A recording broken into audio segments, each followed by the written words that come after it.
tonight, because so much is on the line in what might be the most compelling first-round series we've seen in years. You know what happened the other day. Jason Tatum giving Boston a 1-0 series lead over Brooklyn with that spinning layup at the buzzer for the Celtics to get the thrilling win. On the other side, Kyrie Irving was sensational. He scored 39. He also got into it with the fans. He was fined $50,000 by the league yesterday for giving the fans the finger during the game. We're going to talk about that a little bit later. Right now, we're going to talk about KD, who missed a three with 15 seconds left that would have sealed it. He scored just 23 points on 9 of 24. He was 1 of 5 from 3. Here's Steve Nash on KD.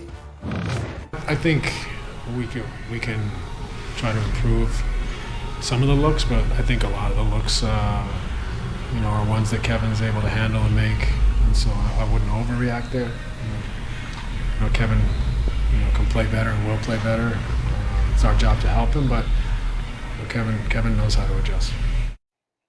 Okay, so I asked that. Not sure what that look on your face is, but I asked you this morning, what's KD going to do? And what did you say? All right, KD's going to be fine. He probably will keep it a little bit more simple. He'll evaluate where the help is coming from. A lot of those turnovers, matter of fact, most of them were when he put the ball on the floor in traffic. So I'm looking for 1 and 2 dribble pull-ups because he's lethal. You cannot contest at his high release point. I'm looking for more give and goes, just cutting and moving because, again, you cannot contest at his high release point. And so KD's going to be fine. I didn't necessarily love that sound because I don't think it's just KD. Yes, he's going to be fine, but Steve Nash and the Nets need to be better for KD. How so, JJ?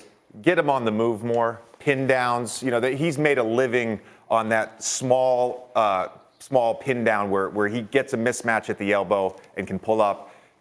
Kevin started his career with Seattle. He ran floppy action, just straight catch and shoot. Yeah. He's adept at scoring in so many different ways. My concern is not with Kevin Durant. Look, Kevin Durant at the end of the series, whether it's a 5-game series, a 6, 7, whatever, he's going to average 28 to 32 on high efficiency. That's who he is. The concern is not Kevin Durant. They'll figure it out as this series goes along about how to get him cleaner looks. Mm-hmm. But no team is more equipped to make it tough on Kevin Durant than the Boston Celtics. Well, the size, the length, multiple defenders, all of that. Yes. That's what a lot of people were talking about in the last couple of days here. There's so much time between these games, but there was Steve Nash, and his approach is very soft-spoken and all that kind of thing, but people really wonder just how much coaching is going on there. They didn't seem to make a whole lot of adjustments as that game was going on. They were swarming Durant. They were all in his body, and they never really got it better. What is Durant going to do tonight? Give me the numbers.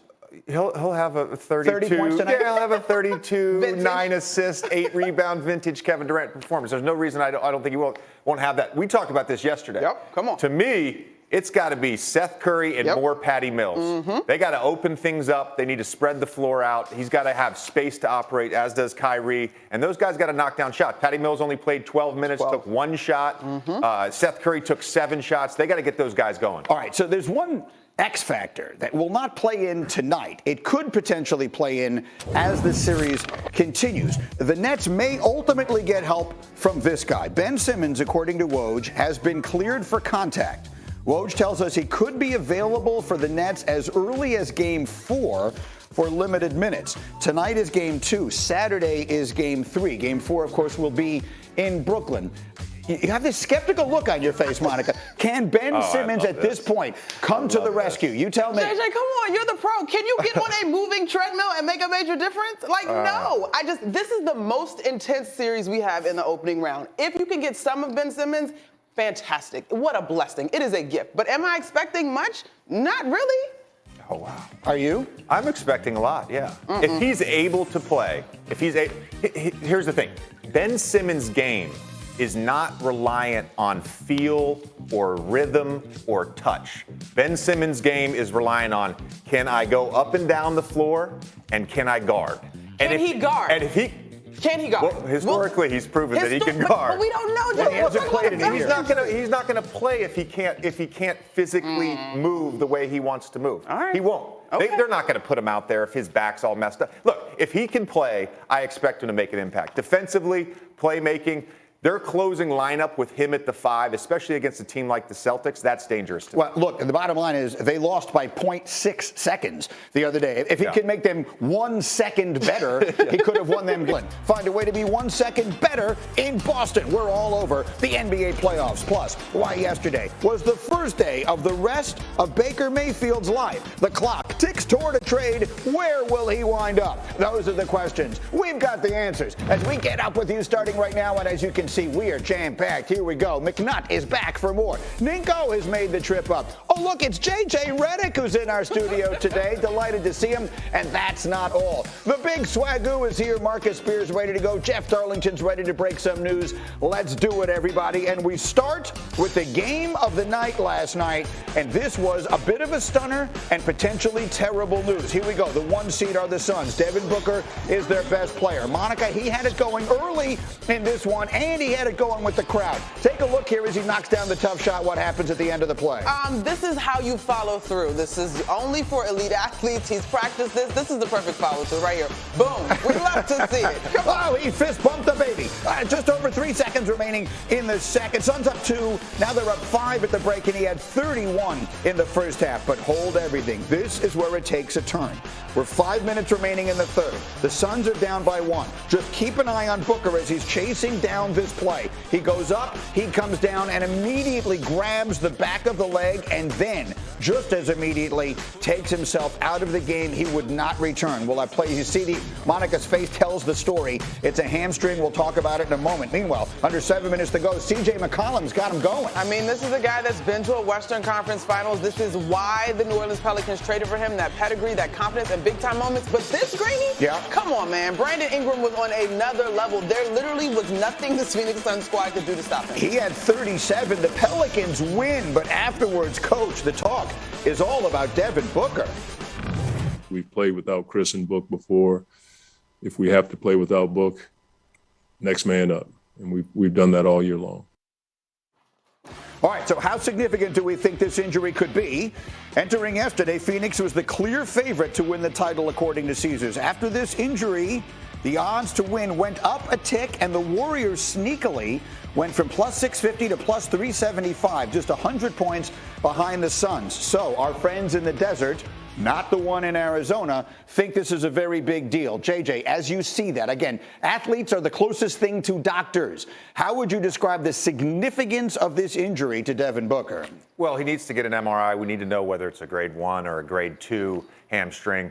I've dealt with these before. You know, those things, if they can linger, it can really affect you. So the question is whether or not it's long-term. If it's a short-term thing, I think the Suns end up winning this series. I think they have enough to win this series. My concern is less the injury and more their transition defense. They were awful there last night. This was the 3rd best defensive team in the league all season, and they could not guard anyone last night. But let's go back to the injury for a second here, Monica, because that really is the question. Let's say we live in a world where he's going to miss a few games. They're going to New Orleans. They've been the best team in the sport all year long, and they've played without Booker. Do they win this series if they don't have him? I still think they get out of this series. This, to me, last night's matchup was Willie Green, Monty Williams, who are friends, who have coached together, who know one another inside and out. And the Pelicans played perfect basketball. I still think that the Suns have enough to get out of this series without Devin. But after that, it starts to get bleak. Yeah, certainly. The next round, they would get the winner of Utah-Dallas. But let's live here for a moment, JJ. If he's out, let's say 2 games, 3 games, we know how these we see what's happening with Luka. His is a calf. This is a hamstring. But these things tend to hold on if you don't rest it enough.